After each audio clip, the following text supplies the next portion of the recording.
Okay, အခုကျွန်တော်တို့ mobile robot ကိုစရအောင်အခြေခံလေးအခု mobile robot ကိုစမယ်ဆိုတော့ရိုးရှင်းပြီးလွယ်ကူတဲ့ကိုစီတူအောင်ရဲ့စာအုပ်ထဲကကျွန်တော်ဥပမာလေးတွေကိုကျွန်တော်ရှင်းပြပါမယ်ပထမအဆုံး robot model URDF ကိုတိစောက်ဖို့အတွက်ကို URDF အခန်းမှာပြောပြခဲ့ပါတယ်အခု robot model တစ်ခုကိုတိစောက်ပြီးပြီလို့ဆိုကြပါစို့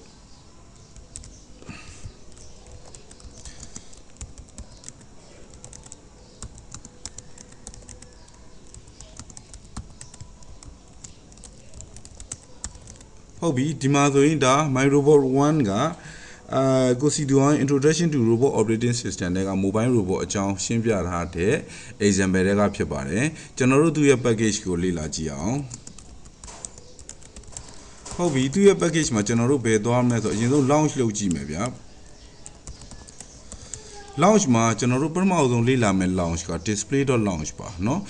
URDF file တွေကိုကျွန်တော်တို့က parameter server ပေါ်တင်မယ်ပြီးတော့ကျွန်တော်တို့က harvest နဲ့ simulation လုပ်ဖို့အတွက်ကျွန်တော်တို့ကကြည့်မယ်အဲ့ခေါ်တော့ကြောင့်ကျွန်တော်တို့ display.launch ကိုလေ့လာကြည့်ပါမယ်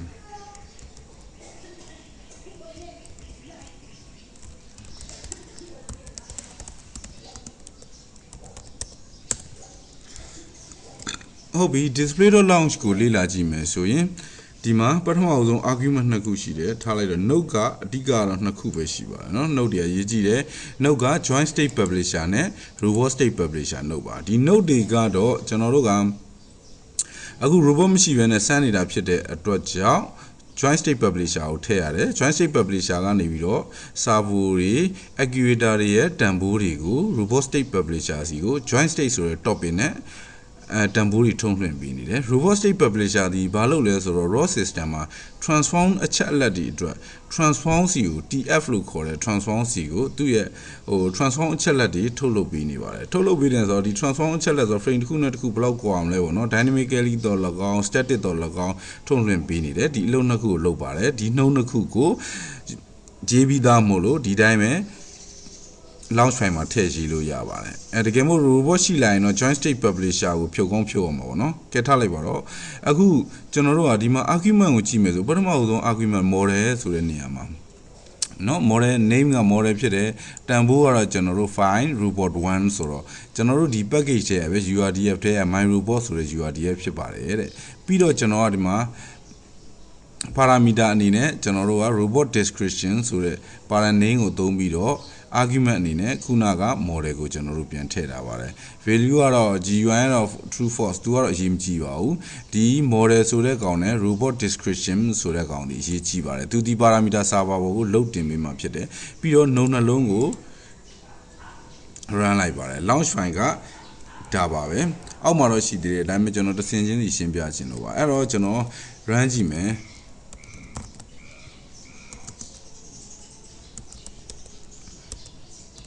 my robot 1နဲ့က display.launch ကို run ကြည့်ရင်ဘာတွေဖြစ်မလဲဆိုတော့ဟုတ်ပြီဒါဆိုရင် run ကြည့်ပြီအခုကျွန်တော် note တွေကိုကျွန်တော်လေ့လာကြည့်အောင် raw note ကိုကြည့်မယ်ဆို joint state publisher နဲ့ robot state publisher ပဲရှိတယ်ROS topic ကိုကြည့်မယ်ဆိုရင် joint state ရှိတယ်เนาะဒီ joint state ဒီဘယ်သူကထုတ်လွှင့်ပေးလိုက်တာလဲဆိုတော့ joint state publisher ထုတ်လုပ်ပေးလိုက်တာအဓိကကတော့ဗျာ servo တွေ၄-၅ လုံးရှိမယ်ဆိုတော့အဲ့၄-၅ လုံးရဲ့sorry motor တွေ၄-၅ လုံး actuator တွေ၄-၅ လုံးရှိမယ်ဆိုတော့အဲ့ဒီအချက်လက်တွေကိုပေါင်းပြီးတော့ joint state ထဲမှာထည့်ပြီးတော့ဥမာ motor ID1 motor ID2 စသဖြင့်ပေါ့เนาะသူတို့ရဲ့ joint state တွေ radian တန်ဖိုးတွေကို joint state ဆိုတဲ့ topic နဲ့ထုတ်ပေးလိုက်တာဖြစ်တယ်အဲ့တော့ ROS topic type joint state ကိုကြည့်မယ်ဆိုလို့ရှိရင် sensor message joint state ဖြစ်တယ်အဲ့တော့ ROS message ကို show ကြည့်အောင်တစ်ချက်လောက် sensor message joint state ကိုကြည့်မယ်ဆိုရင်ဒါဆိုရင်ဒီမှာဟို sensor message joint state ရဲ့ message ပုံစံကိုမြင်ရမှာဖြစ်တယ် name ဆိုဒါဆိုရင် motor 1ပေါ့နော်ဒါဆိုရင်သူ့ရဲ့ position ကလည်းposition 1ပြီးတော့ velocity 1 effort 1ပေါ့နော်သူက array ပုံစံနဲ့ကဲ motor 2ဆိုရင်ဒါကတော့ motor 2ပေါ့နော် string က1ပေါ့ဒီလိုမျိုးပေါ့နော်သူက array ပုံစံနဲ့ရေးထားတာဖြစ်တယ် sensor တွေရှိသလောက် append လုပ်ပြီးတော့ထည့်လို့ရတယ်ပြီးတော့ကျွန်တော်တို့ဒါဆိုရင်joint state publisher က joint state ကိုထုတ်ပေးလိုက်တယ် robot state publisher ကသူ့ကို subscribe လုပ်မယ် subscribe လုပ်ပြီးတော့ robot state publisher ကဘာတွေထပ်ထုတ်ပေးလဲဆိုတော့တစ်ချက်ကြည့်အောင်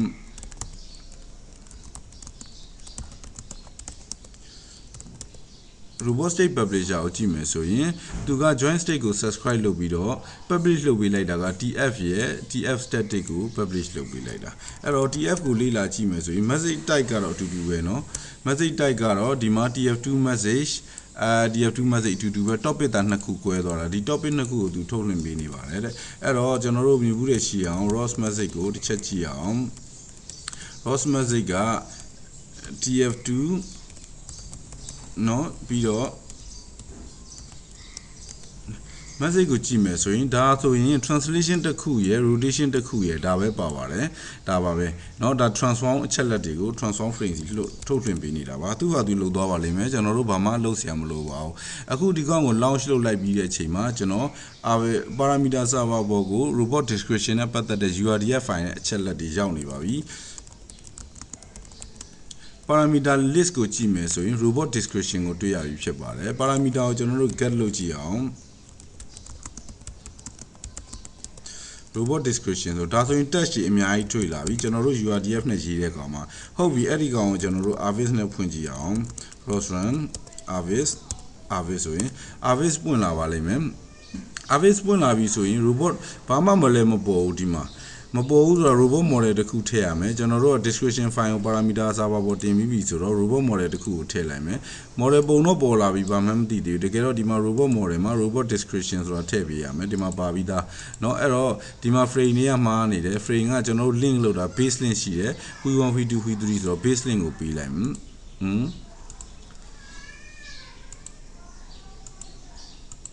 ဒါဆိုရင် robot model ကျွန်တော်တို့ဆွဲထား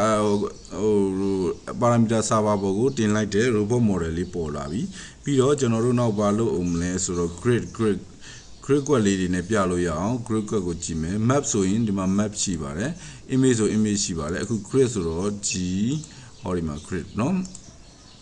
ဒါဆိုရင် grid ပေါ်လာပါပြီ grid မှာစိတ်ကြိုက်လုံနိုင်ပါတယ်เนาะဒီမှာ cell line 1 ဘယ်နှ line ထားမလဲအကွက်100ထားမလားနော်ဆယ်ဒီမှာဒါတွေကိုချိန်ညှိပြီးတော့ကြည်နိုင်ပါတယ် color ပြောင်းလို့ရပါတယ်ထားလိုက်ပါတော့ကဲပြီးတဲ့ခါကျတော့ကျွန်တော်တို့ကတစ်ခါ Avis တစ်ခါဖွင့်လိုက်ဒီကောင်တွေတစ်ခါထည့်နေရမှာရှုပ်တဲ့အတွက်ကြောင့် save ဆို control s ကိုနှိပ်လိုက်ရင် save ဆိုတဲ့အကွက်ကလေးပေါ်လာပါလိမ့်မယ်နော်အဲ့ခါကျတော့ကျွန်တော်တို့ save ပြီးတော့နောက်တစ်ခါပြန်ဖွင့်တဲ့ခါကျတော့လွယ်ကူအောင်တော့ပါကဲထားလိုက်ပါကျွန်တော်အခုပြန်ပိတ်လိုက်ပါမယ်အဲ့ခါကျတော့ကျွန်တော်တို့နောက် display.launch မှာပဲဒီ note နှလုံးအပြင် Avis ကိုလည်း run လိုက်ပါတယ်အဲ့တော့ ROS1 ရေးစရာမလိုတော့ဘူးပေါ့ Avis ပေါ့နော်ဒီမှာ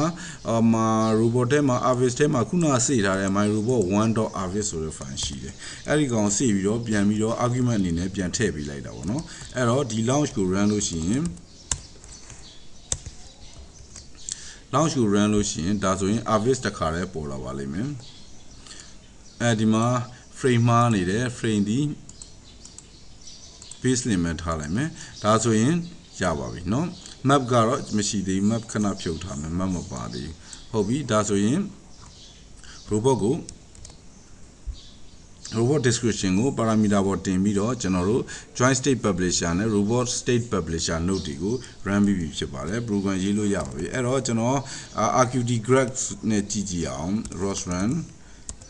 rqt graph ဆိုတော့ node graph ပါပဲကျွန်တော်တို့ console ကနေကြည့်နေတယ်ဆိုရင်ကြာနေတာမဟုတ်လို့เนาะအမြင်သာအောင်လို့ကြည့်ပါတယ် node တွေများလာတဲ့အချိန်မှာဒါဆိုရင် rqt graph ကဒီမှာ ROS system ထဲမှာရှိတဲ့ node တွေဆက်သွယ်ပုံပြတယ်ဒီမှာ node တိုင်းလည်းအနီနဲ့ပြမယ်ထောက်လိုက်ရင်လည်း highlight လုပ်ပြီးပြပါတယ်ဒီမှာ joint state publisher ပါ joint state topic နဲ့ robot state publisher စီကိုဆက်သွယ်ထားတယ် robot state publisher ဒီလည်းtf နဲ့ tf static ဆိုတဲ့အချက်လက်နှစ်ခုနဲ့ transform တွေကိုထုတ်လွှင့်ပေးနေပါတယ် transform အချက်လက်တွေကို ROS system ကိုထုတ်လွှင့်ပေးနေပါတယ် transform အချက်လက်ကိုဘယ်သူမှမဆိုရယူအသုံးပြုနိုင်ပါတယ် okay ကျွန်တော်နောက်တစ်ဆင့်ကိုဆက်သွားကြမယ် okay ဒီခါခုနသင်ခန်းစာကိုပဲ data bot လေးပြောင်းပြီးတော့အသုံးကြည့်အောင်ကျွန်တော်တို့ terminal ဖွင့်မယ်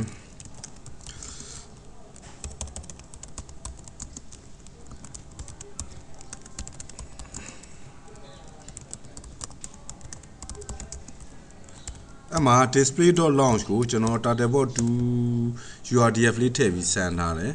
စမ်းထားတယ်ဆိုတော့ဒီမှာကျွန်တော် include တစ်ခုလုပ်လိုက်တယ် include လုပ်တာက description robot description file အတွက် launch file XML ရှိတဲ့နေရာဖြစ်တယ်အဲ့ XML မှာတော့ဘာတွေပါလဲဆိုတော့ကျွန်တော် URDF file နေပါပါတယ်URDF escrow နဲ့ရေးထားတဲ့ URDF file နေပါတယ်ပြောရမယ်ဆိုရင် description file ကိုကျွန်တော်ပြောင်းလိုက်တာဖြစ်ပါတယ်Dataport 2ကိုကျွန်တော်ဆက်ပြီးတော့စမ်းသပ်မလို့တော့ပါအဲ့ခါကျတော့ဒါပဲပြောင်းတယ်အောက်မှာဘာမှမပြောင်းအတူတူပဲအဲ့တော့စမ်းကြည့်အောင်